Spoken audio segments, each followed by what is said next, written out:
podcast designed to take the listener deeper into Scripture and biblical thought.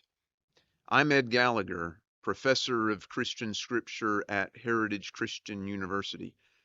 I hope to cover a variety of topics with you about Scripture. This podcast is brought to you in partnership with Heritage Christian University, where we help students to thrive in ministry. To find out more, go to hcu.edu. We're also partnering with the Ministry League Network. They have free resources to help the local church all over the world. Download the app in the iOS or Play Store, or check out the website at ministryleague.com. And now, welcome to the podcast.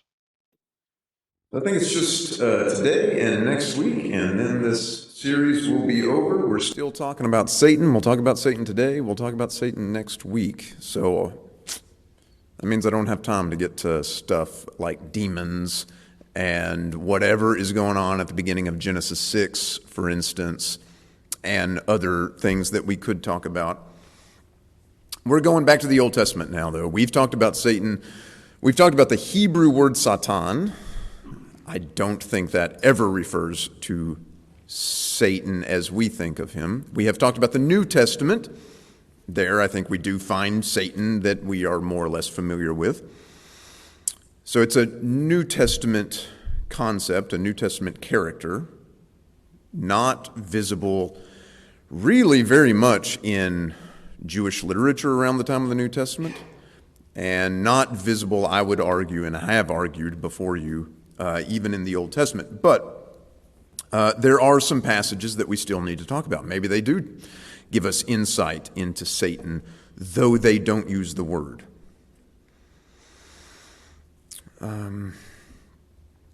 Let's see. So I have argued that we never find in the Old Testament, under the name Satan, the chief agent of evil who is an enemy of God. But since the chief agent of evil, who is an enemy of God, does appear in the New Testament under the name Satanas or Diabolos, it has long been tempting to try to find his influence in the Old Testament as well. Christians have been pretty successful at this exercise of finding Satan in the Old Testament. And by successful, I just mean whether or not we agree with them, I don't. They have managed to do it. They have identified passages where they think, well, here, look here. This is Satan. Justin Martyr identified Satan, Justin Martyr from the 2nd century A.D., identified Satan in several Old Testament passages. So we've got the snake in Genesis 3, of course. Genesis 6, 1 through 4, the sons of God got together with the daughters of men, that passage. Exodus 7 and 8, the Egyptian magicians. Justin Martyr said, look here, there's Satan is in this passage. 1 Kings 18, that's the prophets of Baal. Numbers chapter 21, this is strange, I don't remember how he does this, but Numbers chapter 21, verses 8 and 9, the bronze serpent. So Justin Martyr thinks Satan has something to do with it. Maybe he's killing the people or something. Leviathan in Isaiah 27. And then the lion in Psalm 22, verse 13. So if you look in Justin Martyr's dialogue with Trypho, and of course that's one of the things you should look in at some point, and you look for all the times that Justin Martyr finds Satan in the Old Testament, I think that's the list. I think Christians today could probably also find the influence of the devil in each of these passages, though the devil is mentioned in none of them. So, for instance, the Egyptian magicians in Exodus 7 to 8. Do you think Satan is involved somehow? Maybe, Is he mentioned? No, not mentioned. Is he in the background? Is he maybe empowering those magicians? I'm open to the argument.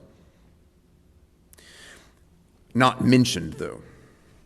Is Satan the Leviathan of Isaiah 27? Maybe. I'm open to the argument.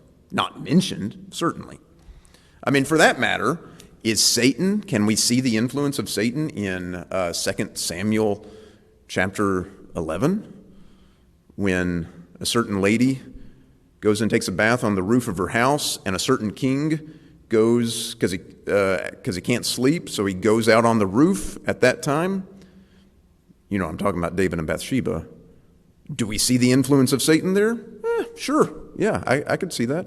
Is he mentioned? No, certainly not. Not in the text of Scripture, even though his influence might be visible. I'm open to the argument that maybe we get some of that in the Old Testament, but not mentioned. So Justin does not discover in any of these passages an explanation for the origins of the devil, except perhaps for Genesis 3 and Genesis 6. Christians today would often agree that Genesis 3 is relevant, and they would often raise an eyebrow regarding the relevance of Genesis 6. That's the sons of God and the daughters of men. We're not going to talk about either of those today. There are two other Old Testament passages that have been used to explain the origins of the devil, but neither of them are cited by Justin. About a century after Justin, Origen provided a similar list of Old Testament passages in which the devil features. And he not only included Genesis 3, but also the other two prominent passages for explaining Satan's origins, and those are Ezekiel 28 and Isaiah 14. Now, again, I've said it a number of times already. I'll say it again. In none of these Old Testament passages is the devil actually mentioned, but his influence can perhaps be seen in them. And so we're going to turn our attention to Ezekiel 28 first. And we'll, I think, have time for Isaiah 14, and I'm going to put off Genesis 3 until next week. The book of Ezekiel contains a 9-verse section, that's Ezekiel 28, verses 11 to 19, that has often been interpreted as describing the origins of Satan. Ezekiel does not say that he is describing Satan at all. He says that he's talking about the king of Tyre, or the prince of Tyre. This is the final oracle against Tyre and its king in the book. There have been 3 chapters of the book of Ezekiel are dedicated to Tyre, Ezekiel 26 to 28. And Ezekiel 28 begins with a oracle against the king of Tyre, and now here's the second oracle, starting in verse 11, against the king of Tyre. All right, but it's only this second oracle, well, it's usually only this second oracle against the king of Tyre that is considered maybe talking about Satan. It is not hard to understand why some people have thought Ezekiel was describing Satan, even if he doesn't say so. He describes the king of Tyre as full of wisdom and perfect in beauty, verse 12. And then he says something that everyone agrees could not possibly apply to the king of Tyre in any sort of literal way. In verse 13, you were in Eden, the garden of God. And then there's this is verse 14, and I'm quoting to you from the ESV. You were an anointed guardian cherub. I placed you. You were on the holy mountain of God. In the midst of the stones of fire you walked. So we've got the king of Tyre being described as a very beautiful guardian cherub in the Garden of Eden. Ezekiel continues by describing the fall of the king of Tyre. You were blameless in your ways until iniquity was found in you. That's verse 15. The guardian cherub grew full of pride, so God expelled him from the garden. That's what we see in verses 16 and 17. Again, Ezekiel cannot be describing the king of Tyre in a literal way. And the passage sounds a lot like what we otherwise know about the fall of Satan. Many interpreters throughout history have promoted the idea that Ezekiel is comparing the king of Tyre to Satan. If we pursue this line of thought, we learn from Ezekiel that Satan began as a cherub appointed by God for the protection of Adam and Eve in the Garden of Eden, and his pride and jealousy of the human couple led him to betray his charge and bring harm on his wards instead. Michael Heiser, in his, what is his book called? the unseen realm, which is popular these days. Michael Heiser has explained, this is a quote from Heiser, although Ezekiel 28 is about the prince of Tyre, in describing this prince's downfall and original state, the prophet utilizes an older tale of a downfall in Eden. And then Heiser goes on to talk about, it must be talking about Satan. This interpretation goes all the way back to the late 2nd century AD, first attested in Tertullian. In his refutation of the doctrine of the early Christian heretic Marcion, Tertullian commented on Ezekiel 28. This is Tertullian. Also, if you turn up Ezekiel's prophecy, you will easily perceive that the angel was by creation good, and by his own act became corrupt. In the person of the prince of Tyre, this pronouncement is made against the devil. That's all Tertullian. And then Tertullian quotes Ezekiel 28, verses 11 to 16, and then he says, those words, it is evident, properly apply to the castigation not of that particular prince, the prince of Tyre, but of an angel.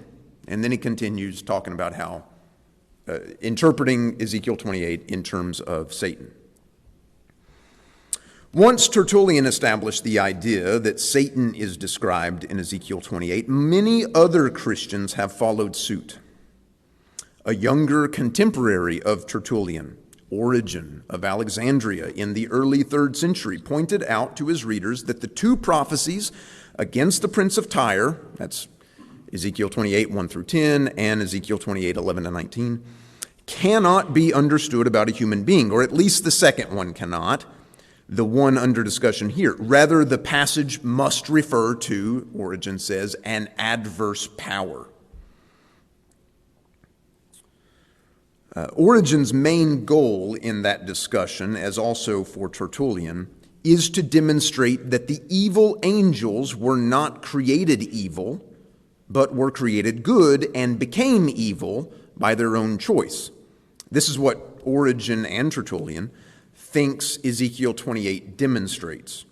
Origen even has an explanation for why the adverse power was called Prince of Tyre in chapter 28, verse 2, in Ezekiel 28, verse 2.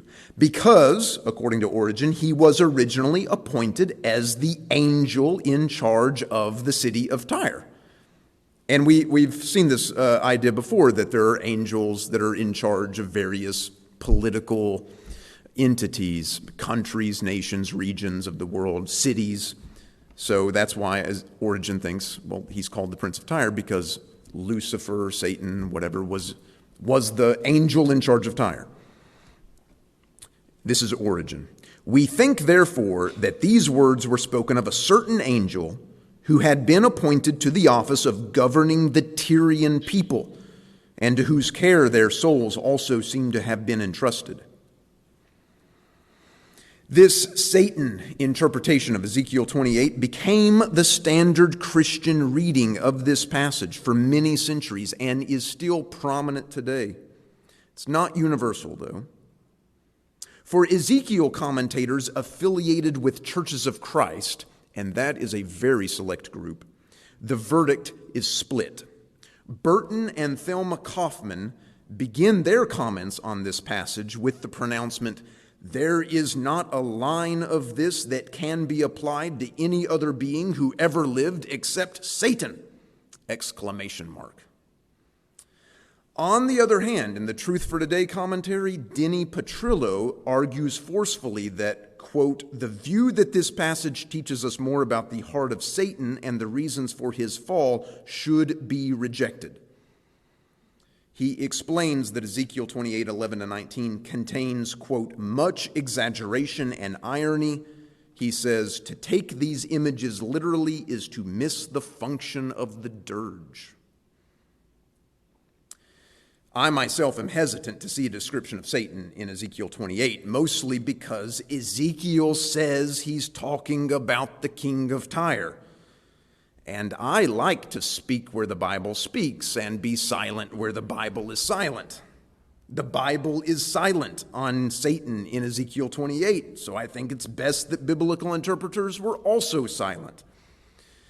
Now, interpreters like Michael Heiser and Burton Kaufman would respond by saying that while Ezekiel does mention the king of Tyre and not Satan, Ezekiel is clearly comparing the king of Tyre to some other individual that can be described as a cherub in the Garden of Eden, who then fell because of pride, and this clearly refers to Satan. I would then respond by saying that the only reason this passage sounds to us like it's referring to Satan is because the passage has been interpreted as referring to Satan.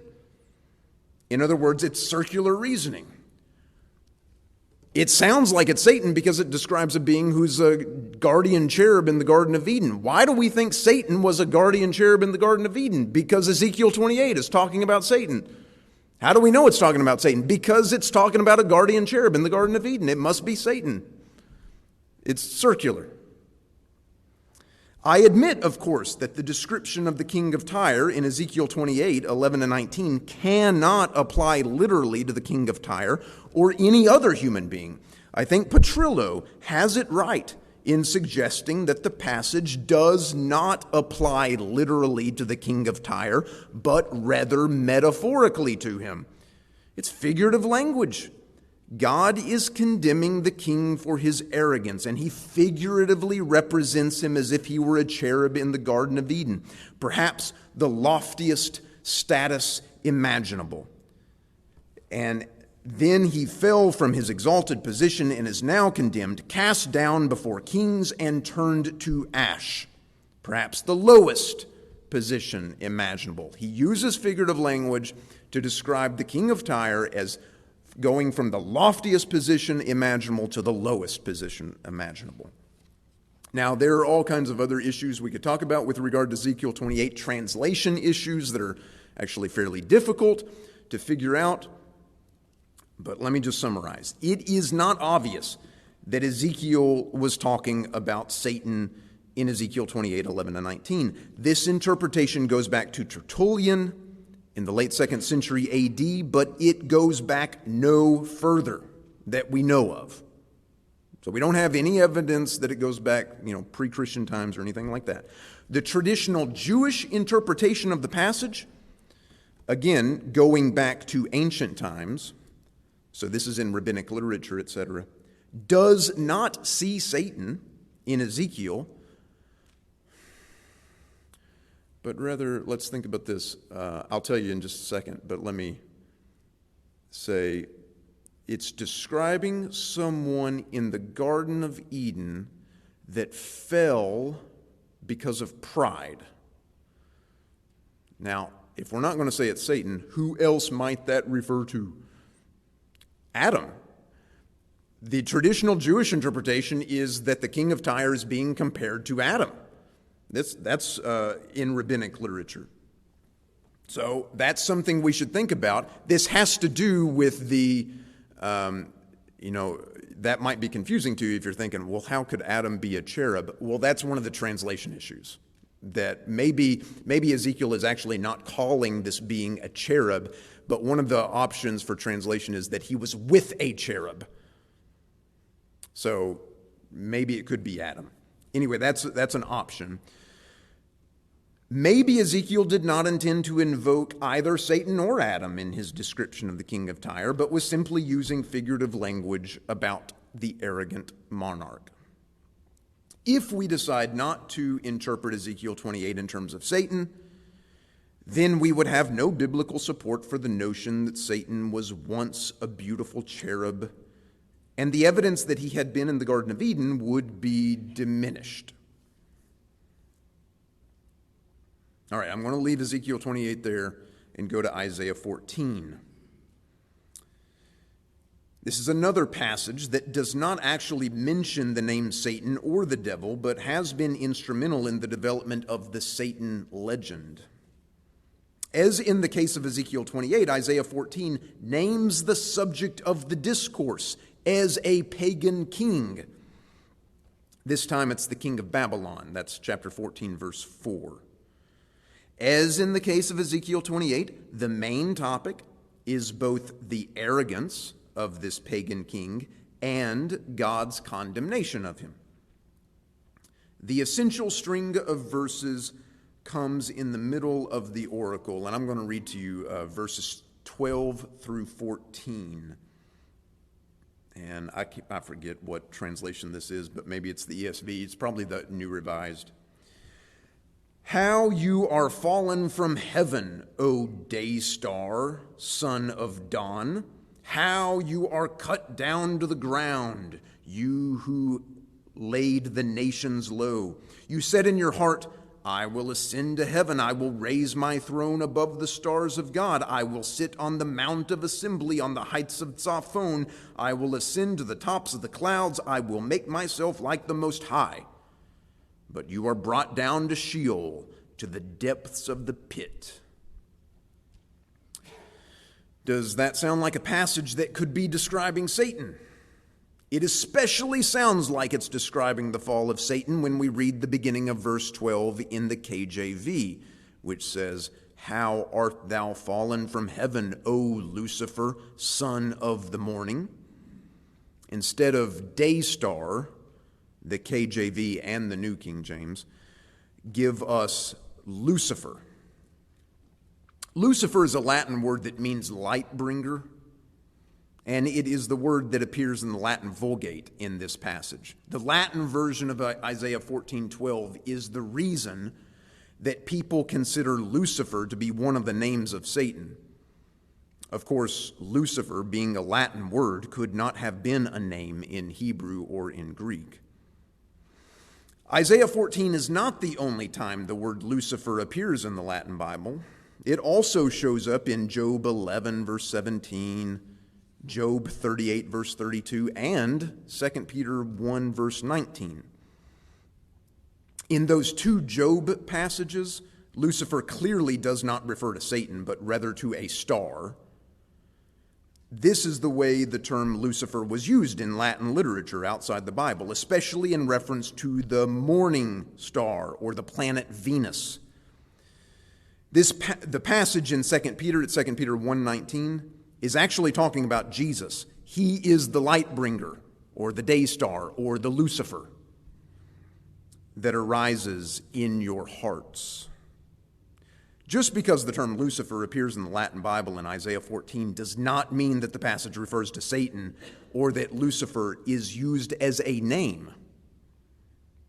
The idea that Isaiah is talking about Satan perhaps is not quite as popular as the idea that Ezekiel 28 refers to Satan. For instance, in regard to Isaiah 14, Burton and Thelma Kaufman declare Satan does not enter into this passage as a subject at all. Nevertheless, this interpretation is almost as ancient as the corresponding interpretation of Ezekiel 28. It seems that Origen is the first writer explicitly to interpret Isaiah 14 in terms of an evil angel. After his statements on Satan in Ezekiel 28, Origen continues, Again, this is a quote from Origen, again we are taught such things by the prophet Isaiah about another opposing power.